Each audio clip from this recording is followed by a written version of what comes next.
오직 여호와를 앙망하는 자는 새 힘을 얻으리니 독수리가 날개치며 올라감 같을 것이요. 이사야서 40장 31절 말씀. 이 이사야서 40장에 이제 독수리가 나오는데 독수리, 이글, 독수리는 하늘의 제왕이라고 이제 알려져 있습니다. 이 독수리는 하늘의 제왕으로서 어떤 악조건에서도 하늘로 날아오를 수 있는 새다 하는 거죠. 독수리라는 게 이제 하늘의 제왕인데 뭐 때문에 하늘의 제왕이냐?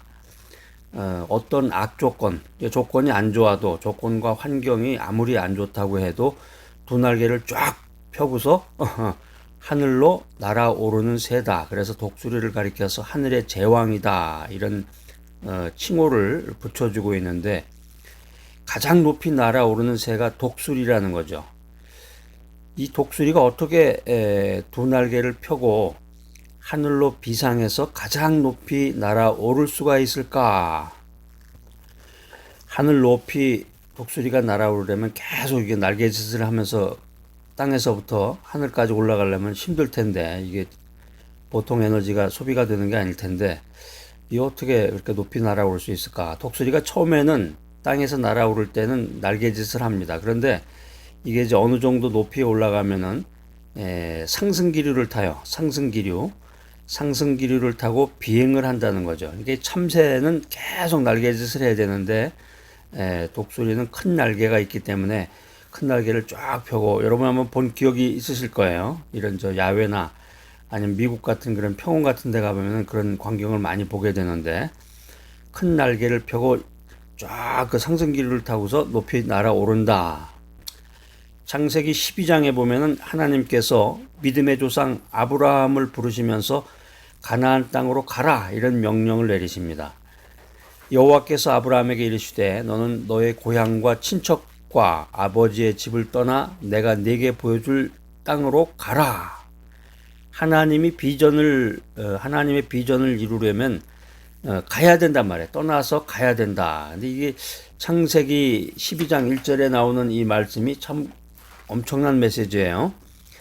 너는 너의 고향과 친척과 아버지의 집을 떠나서, 그러니까 고향을 떠나고 친척을 떠나고 아버지 집을 떠난다는 건데, 떠난다는 게 쉽지 않죠. 거기에 백그라운드가 다 있고 편리한 모든 게 다 있는데 이사를 한 번만 가도 쉽지 않은데 이사를 가는 게 아니라 모든 그런 관계를 끊으려는 건데, 끊으려는 건 뭐냐면 하나님만을 의지하고 하나님만을 믿으려는 거죠. 그래서 하나님의 비전을 이루려는 건데 하나님께서 직접 내가 네게 보여줄 땅으로 가라 이렇게 말씀하고 계십니다. 자, 그래서 아브라함을 가리켜서 믿음의 조상이라고 하는데 아브라함이 어떻게 믿음의 조상이 됐는가, 어떻게 하나님의 은혜와 축복을 누리는 삶을 살게 됐는지를 알려주는 열쇠 구절이 바로 이 창세기 12장 1절 말씀입니다. 여러분 성경책 꼭 펴보셔야 돼. 창세기 12장을 찾아서 1절에다 쫙 이렇게 언더라인을 이렇게 꼭 거놓으시고 여러분의 그 큐티 내용을 거기다 이렇게 메모를 해 놓으시기 바랍니다. 아브라함은 하나님의 말씀이라는 이 상승기류에 그의 인생을 올인했습니다. 모두 맡겼단 말이에요. 신앙생활 열심히 한다 그래서 새벽기도 참석하고 뭐 금요 철야기도에도 참석하고 열심히 하는 건 좋지만 그건 사실은 어떻게 보면 참새 믿음인데 참새 믿음에 계속 부지런히 왔다 갔다 하면서 참석을 많이 하는 거죠. 그 참새 믿음인데 아브라함처럼 하나님의 말씀에 올인할 때, 하나님의 말씀에 모든 것을 맡길 때, 그것은 독수리가 상승기류를 타고 하늘 높이 올라가는 것과 같은 그런 위대한 믿음을 만들 수가 있습니다. 자, 오늘 이 메시지 들으신 여러분들, 참새처럼 하루하루 매일마다 날개질만 하다가 지친 분이 계시다 그러면은 이 아브라함처럼 하나님의 말씀이라고 하는 이 상승기류에 여러분의 인생을 올인하시기 바랍니다. 창세기 12장에 보면은 이 하나님께서 계속해서 이렇게 말씀하십니다. 제가 한번 읽어볼게요. 내가 너로 큰 민족을 이루고 내게 복을 주어 내 이름을 창대케 하리니 너는 복의 근원이 될지라. 너를 축복하는 자에게는 내가 복을 내리고 너를 저주하는 자에게는 내가 저주하리니 땅의 모든 족속이 너로 말미암아 복을 얻을 것이다. 하나님께서 말씀을 통해서 약속하십니다. 아브라함은 그 약속을 철저하게 믿었습니다. 아브라함이 하나님의 말씀을 따라갔고 조카 있죠? 조카 롯도 그와 함께 갔습니다. 아브라함이 하란을 떠날 때 나이가 몇 살이었습니까? 75세. 75세였다고 성경이 말하고 있습니다. 75세면은 쉽지 않은 나이에요. 보통 이제 미국에서는 70세, 70에서 75세 이제 은퇴를 하는데, 물론 이제 55세부터 은퇴를 할 수가 있습니다. 60세도 하고 뭐 65세도 하는데 보통은 이제 70에서 75세 정도, 70세 정도에 이제 보통 리타이어를 하죠. 근데 75세면은 이제 완전히 그 집에서 진짜 손주나 볼 나이인데, 이때 당시 이제 아브람이었죠, 이름이. 아브람이었다가 아브라함이 됐는데, 아브람이 75세라는 이 적지 않은 나이에도 불구하고 하나님이 부르실 때 순종했단 말이에요. 순종했다. 그리고 자기 본토를 떠나서 친척 아비 집을 떠나서 하나님이 지시하는 땅으로 갔다. 그 땅이 가나안이죠. 가나안 땅으로 갔다는 거예요. 근데 이때 자녀도 없었어요. 인생 살다 보면은 자녀에게 의지하게 되는데, 나이가 들면 자녀에게 의지하게 됩니다. 그리고 이제 자녀들이 성장해서 집안을 이제 이끌게 되는데, 아브라함은 나이가 75세였는데 자녀도 없이 자기 본토 아비 집을 떠나서 친척들을 모두 멀리하고 빠이빠이 하고서 하나님에게만 올인해, 하나님의 말씀에만 의지해서 하나님이 가라고 한 땅으로 갔다는 거예요. 아브라함이 거했던 땅이 갈대아 우르인데, 이 갈대아 우르라는 것이 한마디로 우상의 땅이에요. 우상 숭배하는 곳이었는데, 이 갈대아 우르라는 이 우상의 땅에서 아브라함에게 하나님을 믿는 믿음이 사실 얼마나 있었을까. 사람이라고 하는 것은 보고 들은 대로 그 주변 환경에 따라서 그의 믿음이 왔다 갔다 하는 건데, 아브라함 참 대단합니다. 그래서 믿음의 조상이 됐는데, 여기에 대해서 이제 신약 성경 히브리서 11장 8절에 이런 말씀이 기록이 되어 있습니다. 믿음으로 아브라함은 부르심을 받았을 때 순종하여 장래 유업으로 받을 땅에 나아갈새 갈 바를 알지 못하고 나아갔다. 성경의 그 아주 중요한 내용들은 대개 보면 이제 구약에서 문제 제기를 하고 신약에서 그 해석을 해주는 구절들이 많은데, 이 아브라함의 그 믿음에 대해서도 창세기 12장, 또 신약 성경에서는 히브리서 11장 8절에 그 말씀을 각각 해석해 주고 있습니다.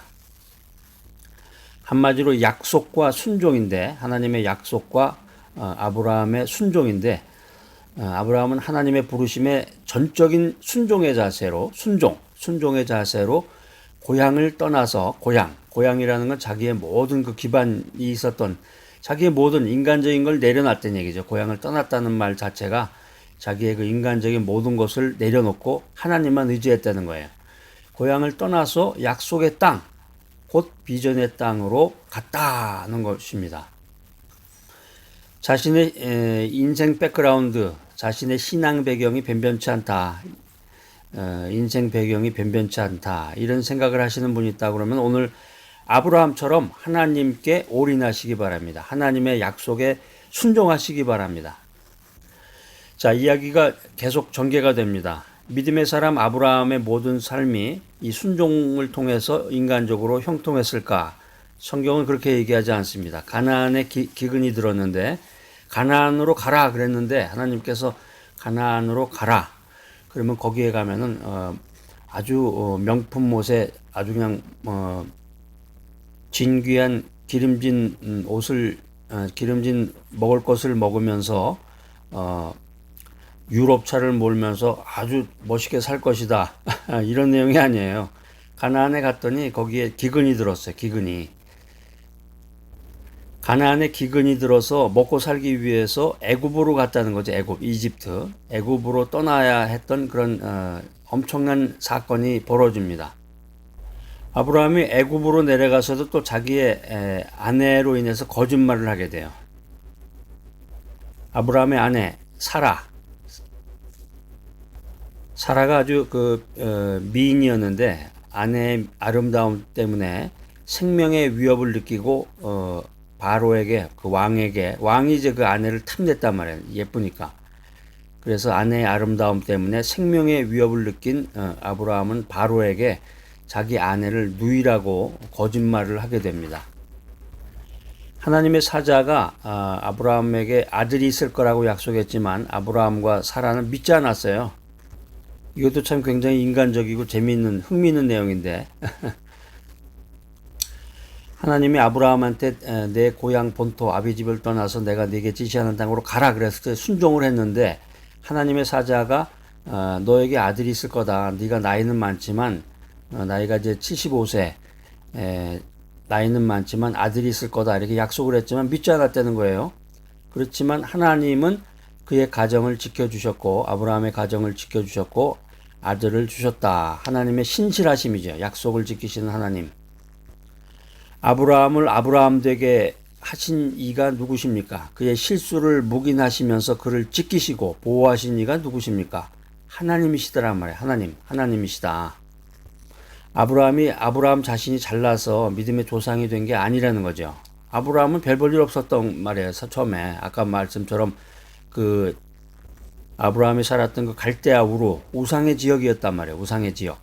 나이도 많고 자식도 없었고 세상적으로 얘기를 하면 아무런 희망도 비전도 없었던 사람에게 하나님이 나타나서 하나님이 아브라함을 아브라함 되게 만들으셨다. 아브라함의 그 실수를 묵인하면서까지 아브라함을 지키시고 보호해 주셨다. 그분이 누구시냐? 그분이 바로 하나님이시다라는 것입니다.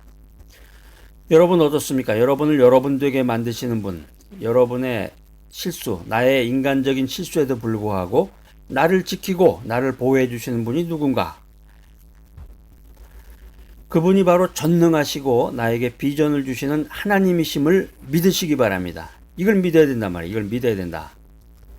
우리가 인생 살다 보면은 고난 속에서 구원을 받기도 하고 어려움 가운데서 행복을 찾게 되는데 내 힘이 아니죠. 내가 잘나서 그런 것이 아니라 그분이 바로 나를 구원해 주신 분이 나를 이끌어 주신 분이 바로 전능하시고 비전을 주시는 하나님이시다. 이 사실을 믿고 하나님께 영광 돌리는 귀한 인생을 살아야 되겠습니다.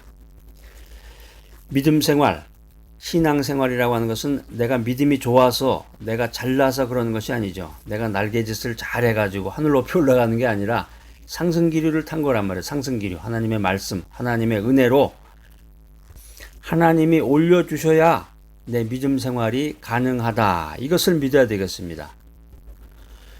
성경에 이 말씀이 기록이 되어 있는데 잠언서 16장 9절은 이렇게 말합니다. 사람이 마음으로 자기의 길을 계획할지라도 그의 걸음을 인도하시는 이는 여호와시다. 맞는 말씀입니다. 내가 생각을 깊이 하고 계획 잘 짜고 열심히 일하고 성실하게 일해서 오늘날의 내가 됐다. 이게 아니죠. 사람이 마음으로 아무리 계획을 하고 뭐 플랜을 짜고 어떻게 할지라도 그의 걸음을 인도하시는 이는 하나님이시다라는 것입니다. 하나님의 비전을 품으라. 하나님의 비전을 품으라. 하나님의 비전을 갖고 하나님의 비전을 품은 사람은 어떤 일을 자기의 힘으로 성취하지 않습니다. 하나님을 믿고 주님을 의지할 때 우리가 인생길에서 비로소 성취감을 맛보게 됩니다. 아브라함처럼 하나님의 비전, 상승 기류에 몸을 싣고 순종하는 여러분 모두가 되시기를 바랍니다. 하나님의 비전, 상승 기류에 몸을 싣고 순종할 때 주님이 나를 올려주시고 나에게 하나님의 비전으로 가득 채워주실 것을 믿습니다. 창세기 37장에 나오는 그 인물이 있는데요. 아주 유명한 사람인데 요셉. 창세기 37장에 나오는 이 요셉은 성경 인물 중에서 이 가장 파란만장한 삶을 살았던 인물로 알려져 있습니다. 요셉은 비전의 사람이었는데 인생의 어려운 난관을 헤치고 용서하기 어려운 사람들에게 하나님의 심정으로 용서한 사람이다. 이렇게 우리가 알고 있습니다. 요셉은 어릴 때부터 꿈을 꿨죠. 꿈쟁이라는 그런 닉네임이 있었는데 요셉은 어릴 때부터 꿈을 꾸고 이 꿈이 단순한 개인적인 꿈이 아니라 하나님이 주신 이 비전의 꿈이었다는 거예요. 하나님이 주신 비전의 꿈이었다. 이 비전이 요셉 되게 만들었습니다. 그가 오랜 고난의 기간 동안에 인내하며 기다릴 수 있었던 그 힘은 뭐냐? 모티브가 뭐냐? 바로 이 비전이라는 것입니다. 비전이다. 인생을 살면서 우리 모두가 이 요셉과 같은 비전을 가져야 합니다. 나의 인생을 바꿔놓을 만한 분명한 꿈을 여러분들은 갖고 계십니까?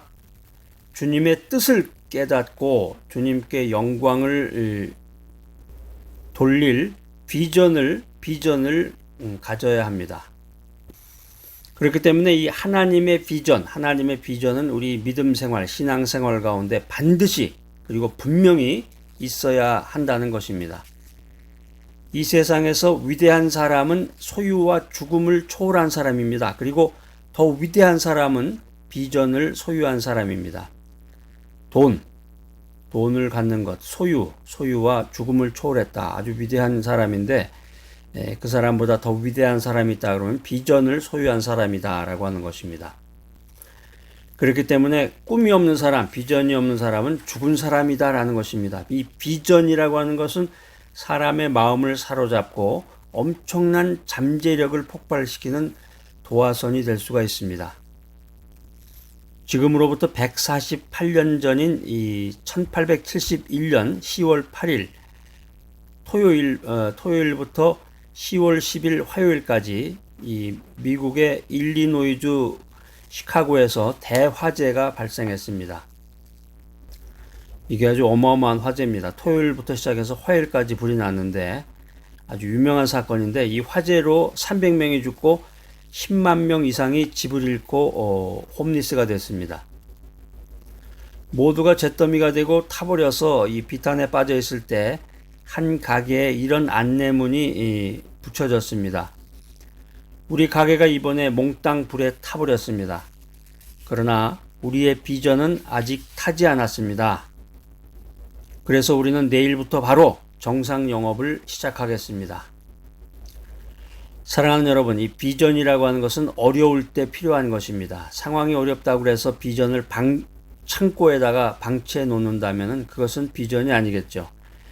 비록 오늘 먹을 게 없다고 할지라도 끼니를 제대로 잊지 못하고 홈리스가 되고 오막살이가 다 쓰러져 가더라도 이 비전이 있다 그러면은 그 사람에게는 희망이 있다라고 하는 것입니다.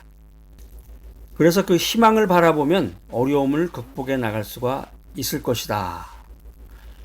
공사장에 흙을 나르는 허름한 트럭에 이런 문구가 붙어 있습니다. 공사장 트럭 운전한다고 날 깔보지 마시오.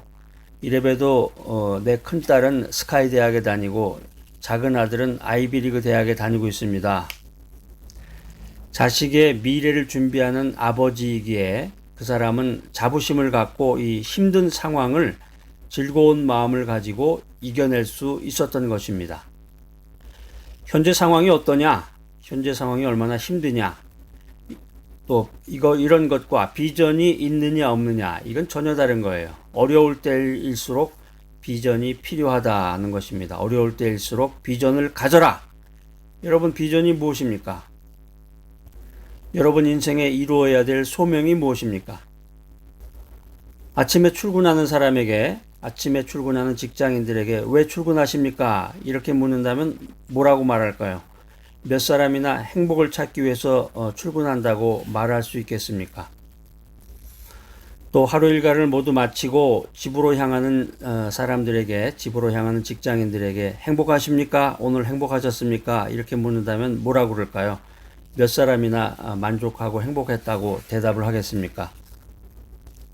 오늘 우리가 직장에 출근해서 땀 흘리며 열심히 일하는 건 바로 이 해피니스, 행복을 얻기 위해서입니다. 그럼에도 불구하고 우리는 가끔 그것을 잊고 삽니다. 아니, 항상 잊고 사는지도 모르겠습니다. 그래서 그냥 습관적으로 아침에 일어나서는 출근하고 일했다가 그냥 집으로 돌아가는 거죠. 그래서 가끔가다 우리가 다람쥐 쳇바퀴처럼 돌아가는 것 같은 이 반복된 인생 가운데서 나는 행복한가? 나는 과연 행복한가? 오늘 아침 나는 왜 출근하는가? 이런 질문을 해봐야 될 필요가 있는 것입니다. 믿음의 사람은 행복해져야 합니다. 믿음의 사람은 항상 머릿속에 해피니스를 그리면서 살아야 합니다. 이 머릿속에 그런 그림이 그려져 있는 사람은 사는 목적, 일하는 목적이 분명하다는 것입니다. 분명하다. 자신의 행복이 중요하기 때문에 다른 사람의 행복도 존중하게 되는 것입니다. 자, 어때요? 그런 사람이 직장을 행복하게 만들고 사회를 행복하게 만들고 세상을 아름답게 만듭니다. 이 신앙인의 행복의 열쇠, 신앙인의 행복의 열쇠. 그 첫 번째는 바로 꿈과 비전이다 라고 하는 것입니다. 하루살이와 메뚜기가 같이 놀다가 저녁을 맞이했는데 메뚜기가 하루살이한테 이런 말을 합니다. 야, 이제 그만 놀고 내일 만나자. 내일 다시 만나서 놀자. 하루살이는 하루만 사는 거 아니에요?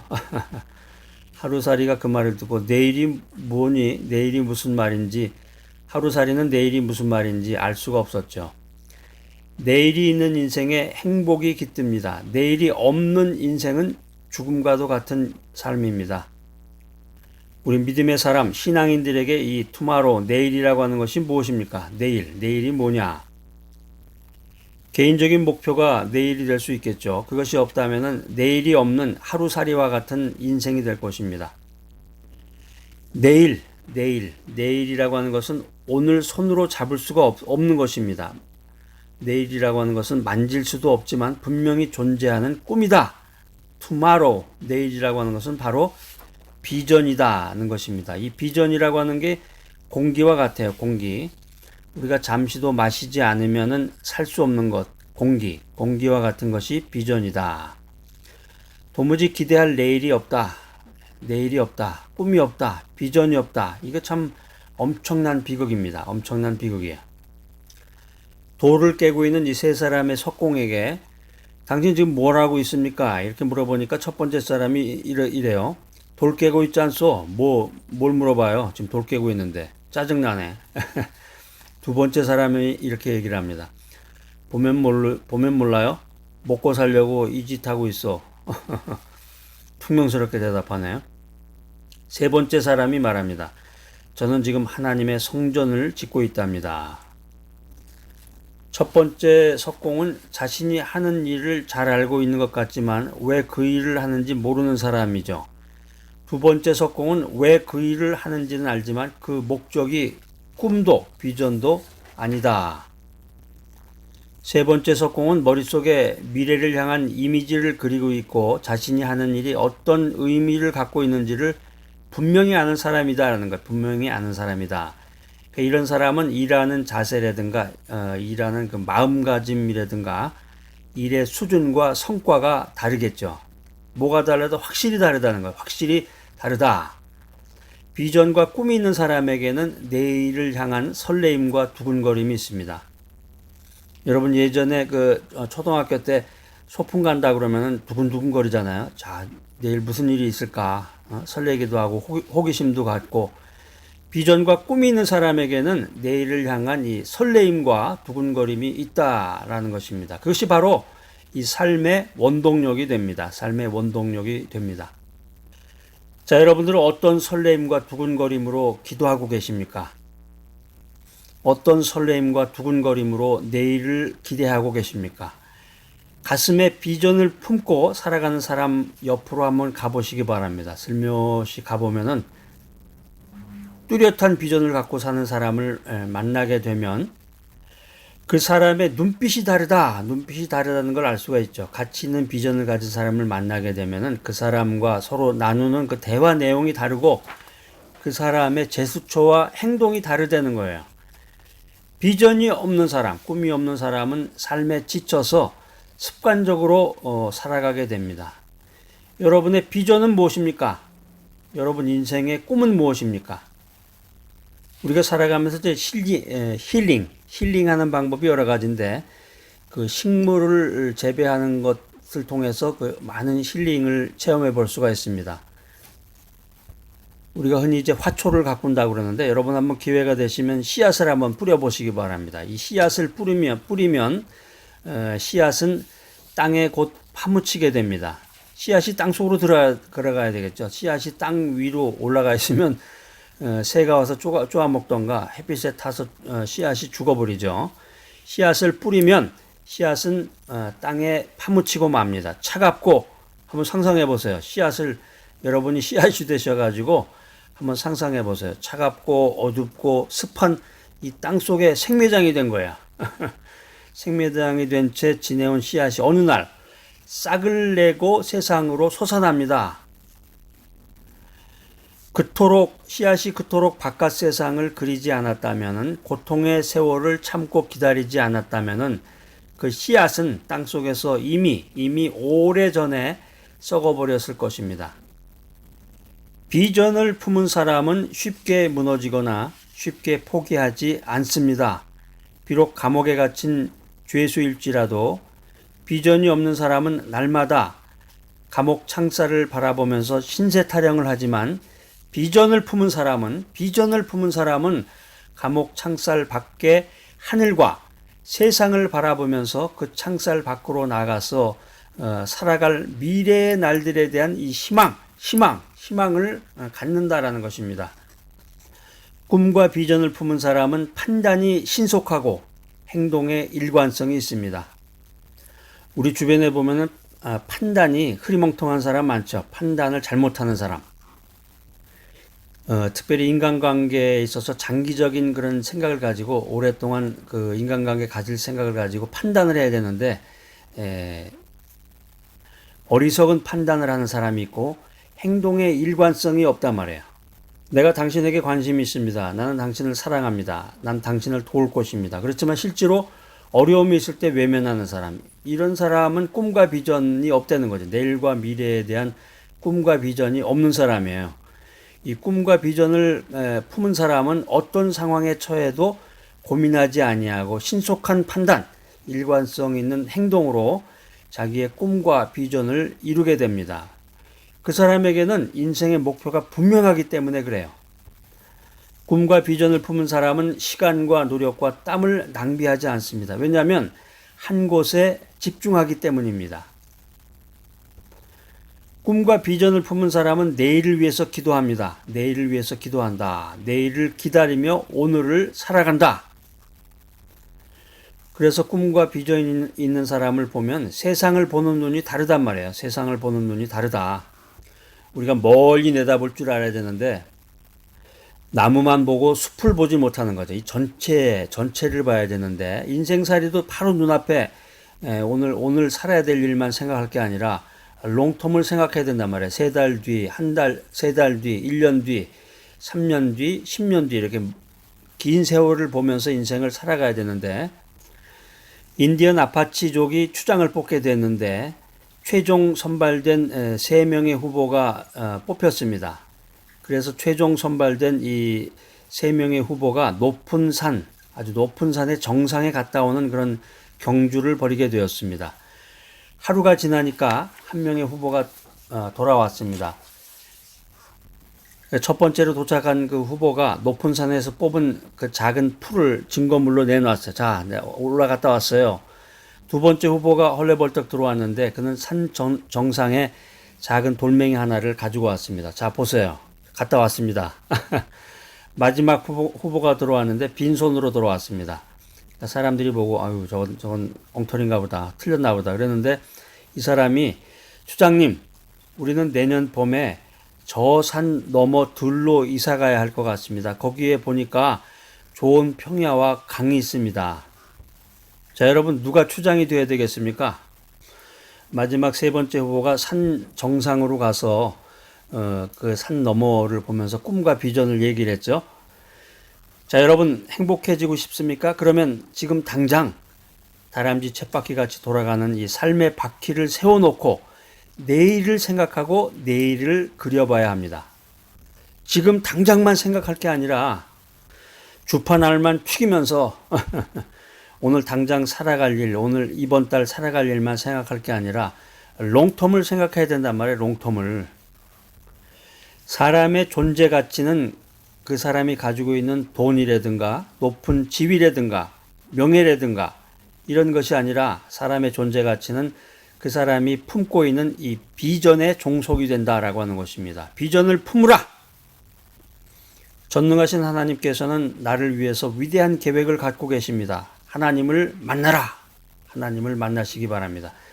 그리고 하나님 앞에 여러분의 진정한 소원을 기도하시기 바랍니다. 나를 위해 하나님이 세우신 목표, 그것이 바로 내 비전이란 말이에요. 나를 위해서 하나님이 세워놓으신 목표가 있는데 그게 바로 내 인생의 비전이다. 하나님께서는 비전의 사람에게 끝없는 힘과 용기와 에너지를 주시는 전능자이십니다. 묵시가 없으면 백성이 방자히 행하거니와. 잠언서 29장 18절 말씀입니다.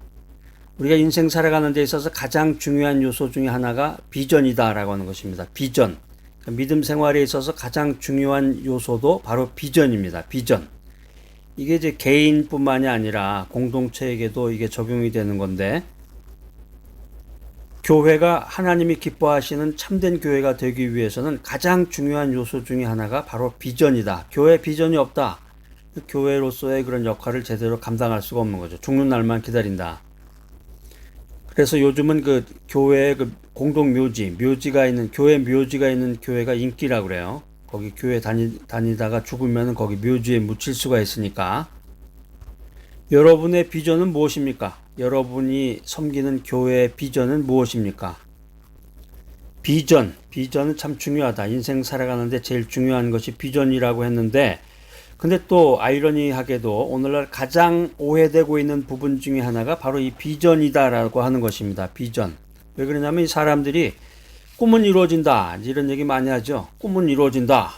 뭐든지 마음속에 소원을 품어라. 그 꿈은 이루어진다. 뭐 이런 식으로 자기 마음의 그 소원의 입을 크게 벌리기만 하면 그것이 비전이다. 이런 착각을 하고 있다는 거지. 이런 착각. 그러니까 마음속의 소원, 이걸 이제 비전으로 생각하는데, 이런 거는 이제 비전이 아니라 앰비션이라고 하죠. 앰비션. 야망이라는 거예요.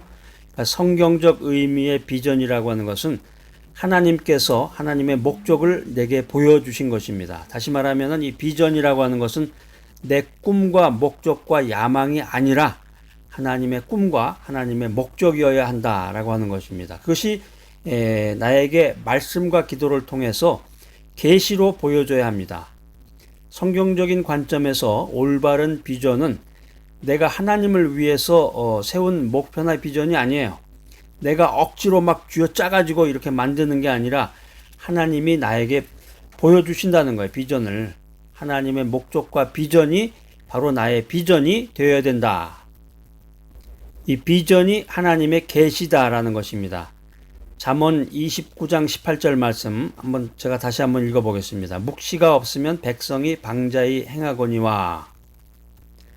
제가 이제 KJV 영어 성경 한번 찾아봤더니 Well, there is no vision, the people perish 이렇게 기록되어 있습니다. KJV 성경은 뭐 어떤 성경입니까? 예, 킹 제임스 버전 성경을 이제 KJV 바이블이라고 하는데, 여기 이제 영어 성경에 이제 비전이라는 말이 나오는데, 이게 원래는 이제 계시라는 뜻이었어요. 원래는 레벌레이션이라고 이제 계시라는 뜻이었는데, 이 킹 제임스 버전 이 번역 당시에는 문제가 없었는데, 이게 이제 20세기에 들어오면서 그 의미가 야망으로 변경이 돼서 혼란이 생겼어요. 그래서 이제 요즘 많이 보는 그 NIV 성경은 이제 레벌레이션이라는 말로 번역이 되어 있습니다. 계시가 없는 곳에 백성이 방자히 행한다. 한마디로 얘기하면 이 비전이라고 하는 것은 자기가 세운 계획, 자기가 갖고 있는 꿈이 아니라 하나님이 주시는 계시이다. 이게 바로 참된 비전의 참다운 의미입니다.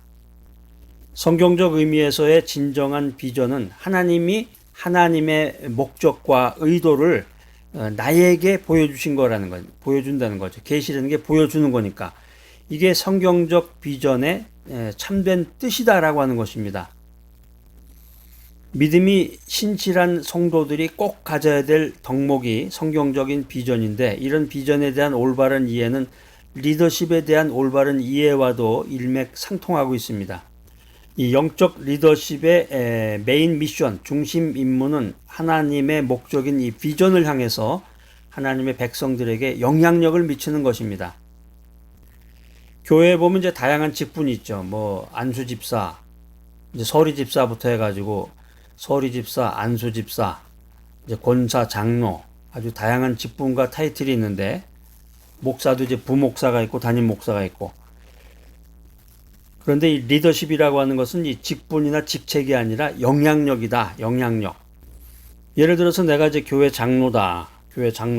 이 직책은 직책과 직분은 갖고 있는데 장로인 나를 통해서 사람들에게 올바른 성경적인 영향력을 미치지 못한다. 그러면 장로인 나는 리더로서의 역할을 감당하지 못하는 거죠. 영적 리더십이라고 하는 것은 하나님의 백성들에게 영향력을 미쳐서 그들로 하여금 하나님의 목적에 이르게 하는 것이다. 자, 여러분들 교회 안수집사다, 권사다, 장로다, 교회 직분은 맡았는데 영적 리더십을 발휘하고 있는지, 사람들에게 하나님의 목적을 향해 가도록 영향력을 미치고 계십니까? 아이고, 그런 말씀하지 마세요. 그냥 간신히 교회만 참석하면서 직분만 유지하고 있죠. 이렇게 말씀하시는 분도 있을지 모르겠는데, 교회에서 직분과 직책을 맡은 영적 리더가 되기 위해서는 사람들을 하나님의 어젠다로 이끄는 사람이 되어야 됩니다. 교회에서 직분만 맡았다, 딱 하니 폰만 잡고 어깨에 힘만 주면서 인사만 받으려고 그럴 게 아니라 영적인 리더십을 발휘해서 하나님께 영광을 돌려야 되는데, 그 영적 리더십이라고 하는 것은 하나님의 목적, 하나님의 어젠다를 향해서 사람들에게 영향력을 미쳐야 된다. 그들이 그곳으로 하나님의 목적을 향해서 가게끔 인도해야 된다라고 하는 것입니다. 내가 가져야 할 비전이란 하나님의 목적이 나에게 보여지는 것입니다. 그런데 내가 이런 비전이 없다. 내가 이런 비전을 보지 못한다. 그럼 어디로 가야 될지 모르는 거죠. 더 나아가서 교회에 직분 맡은 사람으로서 사람들을 어디로 인도할지를 모르게 되는 거예요. 방황하게 된단 말이에요. 자, 그렇기 때문에 이 성경적인 비전이라고 하는 것이 굉장히 중요한 거예요. 성경적인 비전을 가져야 되는 거예요. 그렇기 때문에 이 비전이 없으면 우리가 어디로 가고 있는지 모르게 되고, 성경에 나와 있는 말씀처럼 방자히 행하게 된다 하는 거예요. 방자히 행하게 된다. 결과적으로 가정과 일터는 하나님이 기뻐하시는 대로 올바로 세워지지 않고, 교회도 하나님이 기뻐하시는 방향으로 세워줄 수가 없다라고 하는 것입니다. 우리가 삶의 현장에서 비즈니스 하면서 돈만 많이 번다고 하나님의 뜻이 이루어지는 게 아니에요. 교회가 성도 수가 많다. 예? 우리 담임 목사님이 뭐뭐 교단의 총회장이다. 이렇다고 해서 하나님의 뜻이 이루어지는 게 아니에요. 세상에서 출세한다. 높은 지위를 가지고 있다. 이거하고 하나님의 뜻하고는 아무런 관계가 없는 거예요. 어디로 가고 있는지 모르는데, 비전이 없는데, 어디로 가고 있는지를 모르는데 어떻게 하나님의 뜻이 이루어질 수가 있겠습니까? 무엇을 향해 달려가는지 모르는데 어떻게 그 목표에 이를 수가 있겠습니까? 벽돌만 많이 쌓아놨다고 해서 집이 되는 게 아니죠. 벽돌이 모아져서 그 모양대로 되어져야 방도 되고 거실도 되는 것처럼, 이 교회도 숫자적으로 사람만 많이 모였다고 해서 하나님이 의도하신 교회가 되지 않습니다. 하나님의 뜻이 숫자만 많은 그런 교회를 통해서 이루어지지 않는 것입니다. 하나님의 비전을 보고, 하나님의 비전을 바라보고, 하나님의 비전을 가슴에 품고 교회와 성도들이 그 비전에 자기의 삶을 헌신하고 드려야 하나님의 뜻과 하나님의 목적이 그때 비로소 이루어진다. 이걸 믿으시기 바랍니다. 이걸 믿으시기 바랍니다. 나는 올바른 하나님의 비전을 갖고 살아가는가? 교회 직분자로서 성도들이 그 길을 가도록 영향력을 미치고 있는가? 나는 진정한 영적인 리더인가? 아니면 무늬만 번지르한 그런 리더인가? 여러분, 예스, 그렇습니다. 분명하게 확신을 가지고 답할 수 있나요? 제가 과거에는 화려하게 교회 생활을 했답니다. 봉사도 열심히 하고 헌금도 열심히 하고, 과거엔 그랬죠. 과거엔. 과거엔 그랬습니다. 지금은 가나안 성도랍니다. 가나안. 요즘에 유행이죠. 가나안 성도. 거꾸로 얘기를 하면은 안 나간대요. 안 나가. 거꾸로 하면 가나안이잖아요. 그러니까 과거에는 아주 화려한 믿음 생활을 하고 헌신하고 봉사하고 헌금도 많이 하고 그랬는데 지금은 안 나가요. 교회 안 나가. 뭐 꼴을 보기 싫어서 안 나가요. 여러 가지 이유가 있는데 여러분의 그 심정과 그 사정을 충분히 이해합니다. 그렇지만 가짜입니다. 여러분들의 그 믿음 생활은 가짜죠. 내가 정말 하나님의 비전을 갖고 있는가? 또 사람들을 하나님의 비전을 향해서 사람들을 인도하고 있는가? 이 두 가지 문제에 대해서 명확한 그 답변을 하지 못한다고 하면은 그것은 사이비요 가짜입니다. 이 메시지 들으신 여러분들, 이 진정한 하나님의 비전을 가진 사람들이 되시기를 원합니다. 이 하나님의 비전을 통해서 자기의 그 아이덴티티, 자기의 정체성과 인생의 만족을 누리시는 여러분들이 되시기를 축복합니다. 구약의 성령장인 요엘서 2장 28절은 이렇게 말씀하고 있습니다. 제가 한번 읽어보겠습니다. 그 후에 내가 내 영을 만민에게 부어주리니 너희 자녀들이 장래일을 말할 것이며 너희 늙은이는 꿈을 꾸며 너희 젊은이는 이상을 볼 것이다. 우리가 믿음 생활하면서 이 성령이 임한다. 성령이 충만하다. 성령이 임하면 모든 사람들이 거룩한 꿈을 꾸게 됩니다. 성령이 임하면 우리를 과거에 머물게 하지 않고 우리에게 예비된 영광스러운 미래를 향해서 꿈을 갖고 전진하게 만든다는 것입니다. 성령이 임하면. 그래서 성령이 임하면 자녀들이 장래일을 말하게 됩니다. 하나님의 메시지는 언제나 이 과거지향적이 아니라 하나님의 메시지는 언제나 미래지향적이다는 거. 미래지향적. 그래서 만나기만 하면 과거 얘기하는 사람들, 참 이거 문제예요. 만나기만 하면 비전에 대해서, 내일에 대해서, 꿈에 대해서 자꾸 얘기를 해야 된단 말이에요. 하나님의 메시지는 미래지향적이기 때문에 절망의 과거에 붙잡혀 있지 않게 하고 우리에게 예비된 이 찬란한 미래로 거룩한 꿈을 꾸며 전진하게 만들어주고 있습니다.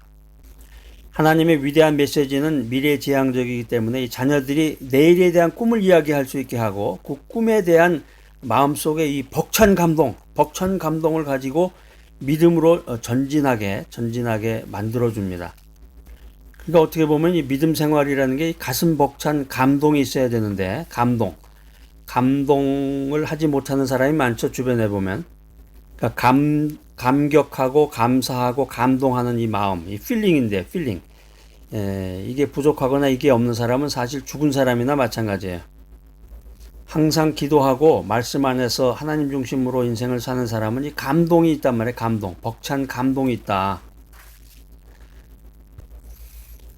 늙은이는 꿈을 꾼다. 이 성경 말씀이에요. 요엘서에 있는 하나님의 메시지가 늙은이는 꿈을 꾼다. 올드맨이라고 그러는데 올드맨. 미국에서는 이제 영어 이제 슬랭이 많은데 슬랭에서 올드맨이라고 그러는데 올드맨은 아버지를 이제 올드맨이라고 그러는데 늙은이는 꿈을 꾼다. 나이가 들면 꿈이 사라지죠. 이제 뭐 나이가 들면 뭐 내가 무슨 꿈이 있겠냐. 이제 죽을 날만 기다리지. 이렇게 뭐 3대 거짓말이라고 그러는데 나이가 들면 꿈이 사라지고 인생을 정리할 단계인데 하나님께서 이 다시 올드맨들에게 새로운 꿈을 주셔서 새롭게 일어나게 만들어 주신다는 거예요. 이게 무슨 말인가요? 이렇게 좀 어리둥절하시는 분들이 있는 것 같아요. 제가 집에서 지금 손주 보기에도 심히 벅찬데요. 손주나 보면서 화초나 갖고다가 이제 죽는 날 기다리는 건데요. 자, 여러분, 위대한 하나님의 사람들을 보시기 바랍니다. 위대한 하나님의 사람들을 보면 노아, 아브라함, 모세 모두 노년이야. 노년. 말도 못한 여러분들보다 아마 더 나이가 훨씬 많을 거예요. 노아, 아브라함, 모세 이런 사람들 노년의 꿈을 갖고 이 위대한 하나님의 일을 이뤄냈다라고 하는 것입니다. 특별히 갈렙은 85세에 헤브론 산지 정복의 꿈을 꿨습니다. 모세도 80세 출애굽의 여정을 이루어냈고 아브라함도 75세부터 시작했죠. 믿음 생활을. 우리가 주님 안에서 거룩한 꿈을 꾸게 되면 나이가 많든지 적든지 많이 배웠든지 못 배웠든지 많이 가졌든지 못 가졌든지 간에 그 꿈으로 인해서 미래를 변화시키게 된다라고 하는 것입니다. 거룩한 꿈을 꾸고 그것을 마음에 품고 그 꿈을 내 생각에 가득가득 채워서 믿음으로 고백하고 나아갈 때 주님의 미라클이 다가옵니다. 하늘의 축복이 임합니다. 주여, 이 말씀을 듣는 우리를 성령으로 충만케 하시고 거룩한 꿈을 꾸는 사람이 되게 하여 주시옵소서. 나를 통하여 하나님의 거룩한 역사가 나타나게 하여 주시옵소서. 여러분들이 어디서 무엇을 하든지 간에 거기서 거룩한 하나님의 꿈을 꾸시기 바랍니다. 일터에 있든지 비즈니스를 하든지 또 전문직에 있든지 거룩한 꿈을 꿔야 됩니다. 그리고 계속해서 절대로 이 꿈이 사라지지 않도록 계속해서 기도하시기 바랍니다. 여러분의 호흡이 닿는 그날까지 하나님의 비전을 가슴에 품고 저 높은 곳을 향해서 거룩한 꿈을 꾸며 믿음으로 나아가는 주님의 위대한 일꾼이 되시기를 축복합니다.